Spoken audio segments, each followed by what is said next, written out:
হিয়াল কালব, ওইটার নাম হইল আত্মা, ওইটার নাম হইল কলব, ওইটার নাম হইল হৃৎপিণ্ড। যেই জিনিসটা যার শুদ্ধ হয়ে যাবে, দুনিয়া নয় শুধু, আমার আল্লাহ আখিরাতের ময়দানেও তাকে উত্তম বানায় দিবেন। বলেন না সুবহানাল্লাহ। এই জায়গার মধ্যে আমরা যে সমস্ত মুসলমান একত্রিত হয়েছি, আমাদের মূল লক্ষ্য এবং উদ্দেশ্য হইল আমাদের এই আত্মাকে পরিশুদ্ধ করা। কথা ঠিক কিনা বলেন? এক নাম্বার, কোন ব্যক্তি যদি তার আত্মাকে পরিশুদ্ধ করতে চায়, তাফসীরে কিতাবের মধ্যে লেখেন কাদ আফলাহা মান তাযাক্কা।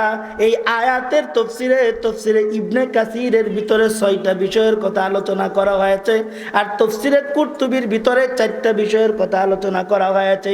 এই মোট 10টা জিনিস, কোন ব্যক্তির যদি এই 10টা জিনিস ঠিক হয়ে যায়, ওই ব্যক্তির কলবটাকে আল্লাহ ঠিক করে দেয়। বলেন না সুবহানাল্লাহ। এর মধ্যে এক নাম্বার হইল লা ইলাহা ইল্লাল্লাহর প্রতি মানুষের অন্তর দিয়া, জবান দিয়া কাজে পরিণত করারকেই ঈমান বলে। এই ঈমানকে অন্তর দিয়া স্পষ্ট আকারে বিশ্বাস করতে হবে। যার আত্মাকে পরিশুদ্ধ করতে চায়, সে যেন এক আল্লাহকে স্বীকার করে। কবলে যেই ব্যক্তি এক আল্লাহকে স্বীকার করবে, ওই ব্যক্তির জন্য সর্বপ্রথম শর্ত হইল ওই ব্যক্তি আল্লাহর উপর তার পূর্ণ আস্থা এবং বিশ্বাস রাখতে হবে। আর যেই ব্যক্তি আল্লাহর উপর পূর্ণ আস্থা এবং বিশ্বাস রাখে, আল্লাহ পাক রব্বুল আলামিন ফরমান, এই দুনিয়ার যত বিপদ আপদ আছে, সমস্ত বিপদ থেকে আমি আল্লাহ তোমাকে রক্ষা করব, দুনিয়ার কোনো মানুষ তোমাকে ক্ষতি করতে পারবে না। বলেন না সুবহানাল্লাহ। আল্লাহ পাক রব্বুল আলামিন ফরমান, ওয়া মান ইয়াত্তাকিল্লাহা ইয়াজআল লাহু মাখরাজা। আল্লাহ বলেন, ও দুনিয়ার মানুষ, যেই ব্যক্তি আমি আল্লাহকে ভয় করবে, আমি আল্লাহকে বিশ্বাস করে আমি আল্লাহকে ভয় করবে। আল্লাহকে ভয় করতে হবে কিভাবে? আল্লাহকে যদি তুমি ভয় করতে চাও, তোমার ভিতরে এক নাম্বার গুণ থাকতে হবে, সর্বা অবস্থায় আল্লাহ আমাকে দেখে। এই অন্তরের ভিতরে তাকওয়া যার ভিতরে ঢুকে যাবে, আমার আল্লাহ বলেন, উলাইকা আসহাবুল জান্নাহ হুম ফিহা খালিদুন। আল্লাহ পাক রব্বুল আলামিন ফরমান, যেই ব্যক্তি তার আত্মা নামক কলবটাকে পরিশুদ্ধ করে ফেললো, ওই ব্যক্তি দুনিয়া নয় শুধু, আল্লাহ তাআলা এহ জিন্দেগিতে, পরকাল জিন্দেগিতেও আল্লাহ তার সম্মানটা বাড়ায়া দিবে। দুনিয়ার মধ্যে যারা তাকওয়ার উপর মেহনত করেছে, এক আল্লাহর ওয়ালি তিনি বুঝাইতেছেন, ও দুনিয়ার মানুষ, তোমরা তাকওয়া সম্পর্কে জানোনি? তাকওয়া মানে হইল আল্লাহকে ভয় করা। আল্লাহকে আমি ভয় কিভাবে করব? এর একটা উদাহরণ দিতে গিয়ে, পাকিস্তানের একটা জামাত আমাদের বাংলাদেশে আসছে, তাদের জবানে আমি শুনেছিলাম আল্লামা আহমদ শফি রহমাতুল্লাহি আলাইহি তিনি এই তাকওয়া সম্পর্কেও কথা বলেছেন। এই তাকওয়াকে বুঝাইতে যাইয়া তিনি একটা দৃষ্টান্ত উদাহরণ দিয়েছিলেন। এক উস্তাদ 2 ছাত্রকে 2টা পশু দিয়েছে, 2টা পাখি দিয়েছে। কি দিয়েছে? জোরে বলেন, কি দিয়েছে? 2টা পাখি দিয়ে বলেছেন, এই 2টা পাখিকে তোমরা 2 জন এমন জায়গায় জবাই করবা, যেই জায়গার ভিতরে তোমাদেরকে যেন কেউ না দেখে। তোমাদেরকে সময় দিলাম, সময় দিছে।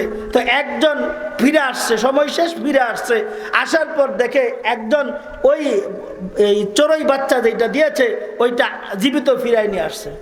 তো আরেকজন এইটাকে জবাই করে নিয়ে আসছে। তো নিয়ে আসার পর যখন সামনে উস্তাদের সামনে এনেছে, তো উস্তাদ যে জবাই করে ফেলেছে তাকে জিজ্ঞেস করেছে, তুমি এইটাকে কেন জবাই করে, কিভাবে জবাই করলে? তোমাকে কেউ দেখে নাই? জি না হুজুর, আমাকে কেউ দেখে নাই। আমি এটাকে ওই পাহাড়ের ওপারে গিয়ে দেখি কেউ নাই, এইখানে জবাই করে ফেলেছে।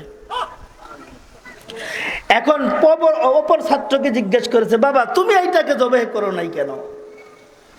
এইবার ছাত্র উত্তর দেয়, হুজুর আপনি আমাকে বলেছিলেন এই বাচ্চাটাকে এমন একটা জায়গার মধ্যে জবে করতে হবে যেই জায়গার মধ্যে দুনিয়ার কেউ যেন না দেখে।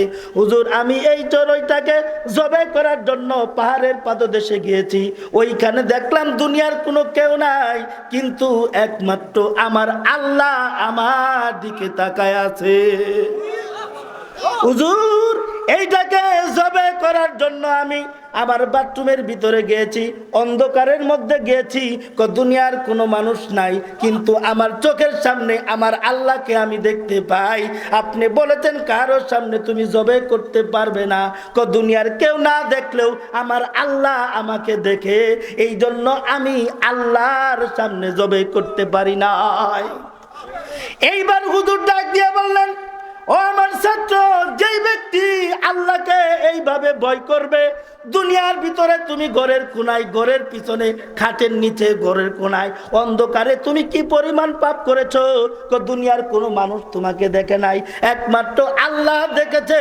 যখন তোমার কলবের ভিতরে এই ভয়টা ঢুকে যাবে, দুনিয়ার কোনো মানুষ আমাকে না দেখতে পারে, দুনিয়ার কোনো বস্তু আমাকে না দেখতে পারে, দুনিয়ার কেউ আমার সম্পর্কে খবর না জানতে পারে, কিন্তু আমার আল্লাহ পাক রব্বুল আলামিন আছেন। কাল কিয়ামতের ময়দানে আমার সব তথ্য আল্লাহ বের করে দিবেন। এই অন্তরের ভিতরে যার এই ভয়টা ঢুকে যাবে, আমার আল্লাহ বলেন ওই ব্যক্তি মুত্তাকিন, ওই ব্যক্তি ওই ব্যক্তি ফরহেজগার। রাসূল বলেন ওই ব্যক্তির আত্মা আলা ওয়াহিয়াল কালব, ওই ব্যক্তির অন্তরটাকে আল্লাহ পরিশুদ্ধ বানায় দেয়। সুতরাং তাকওয়া করো, একমাত্র কাকে ভয় করবা? কাকে? একমাত্র আল্লাহকে তুমি ভয় করবা। সমস্ত ক্ষমতার অধিকার একমাত্র আল্লাহর। তুমি আমি সামান্য একটু ক্ষমতার ভয় দেখাইয়া গোটা পৃথিবীর মানুষকে তুমি নাচাইতেছো। খোদার কসম করে বলি, তোমার যতটুক সময় আছে এই সময় তো কিছুই না। দুনিয়াতে যদি ক্ষমতা দিয়া টিকানো যাইতো, দুনিয়ার মধ্যে যদি ক্ষমতা দিয়া বাঁচা যাইতো, নমরুদ, হামান, ফেরাউনের মতো লোক কোনোদিন মৃত্যুবরণ করতো না। কথা ঠিক না বেটে? আল্লাহ নমরুদকে গোটা পৃথিবীর বাদশাহী দান করেছেন, আল্লাহর সাথে যুদ্ধ করেছেন, আল্লাহকে তীর মারছে আসমানের দিকে, উপরে তীর মারছে, তীর ঢুকে গেছে। আল্লাহ তার আকীদা পরিবর্তন করার জন্য তীরের মাথার ভিতরে আল্লাহ রক্ত লাগায় ফিরাই দিছে। ইব্রাহিমকে ডাক দিয়ে বলে, ইব্রাহিম তাকায় দেখো, তীর তোমার আল্লাহকে মেরে ফেলেছে, তোমার আল্লাহকে মেরে ফেলেছি। আল্লাহ পাক রব্বুল আলামিন বলেন, আমাকে মারবি? দেখ তোর অবস্থাটা আমি আল্লাহ কি করে দেই। ছোট্ট ছোট্ট ছোট্ট ছোট্ট মশা আল্লাহ পাঠায়া দিছে। এক মশা ন্যাংরা আল্লাহরে কয়, আল্লাহ সব মশাগুলো তো কাজ করতেছে, আমার তো একটা হাত ভাঙ্গা। তাফসীরের কিতাবের মধ্যে এইভাবে আসছে, আমার তো একটা হাত ভাঙ্গা, আমি তো লড়তে পারি না। আল্লাহ তুমি আমার যদি দয়া করো, ইসলামের সবচাইতে বড় শত্রু তারে আমি মারতাম। সুবহানাল্লাহ বাদ গুনছে। আল্লাহ বললেন যাও, অর্ডার দিলাম। এই ফেরাউন যখন মারতে গেছে, আল্লাহ তার উপর গজব দিয়া দিছে। ছোট্ট একটা মশা নাক দিয়া ঢুকে মস্তকের ভিতরে গেছে।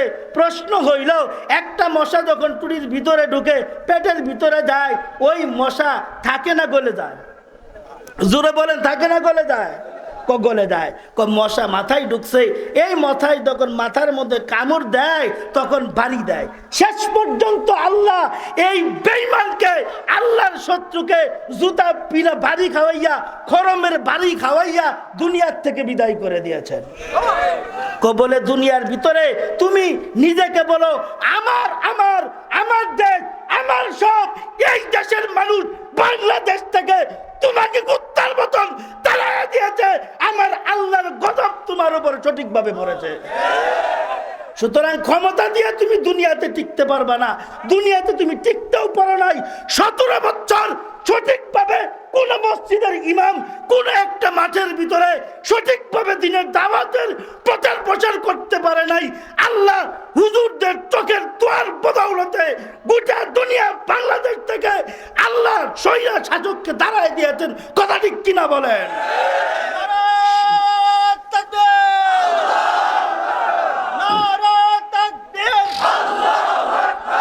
ইসলামের শত্রুরা হুঁশিয়ার সাবধান, নারায়ে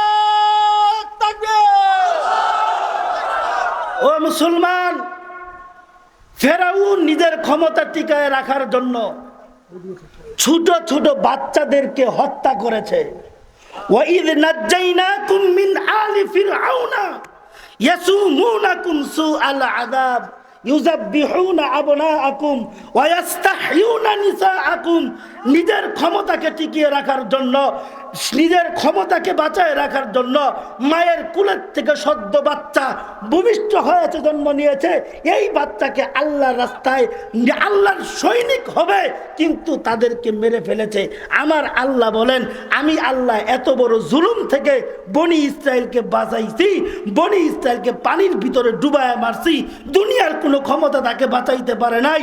সুতরাং যারা দুনিয়ার ভিতরে ক্ষমতা টিকায় রাখার জন্য এই গোটা পৃথিবীর মানুষদের উপর জুলুম অত্যাচার করবে, এও করেছে, এর একটা জ্বলন্ত প্রমাণ হলো গত মাত্র 5 তারিখের আগে যারা শাসন ক্ষমতায় ছিল। কথা ঠিক কিনা বলে?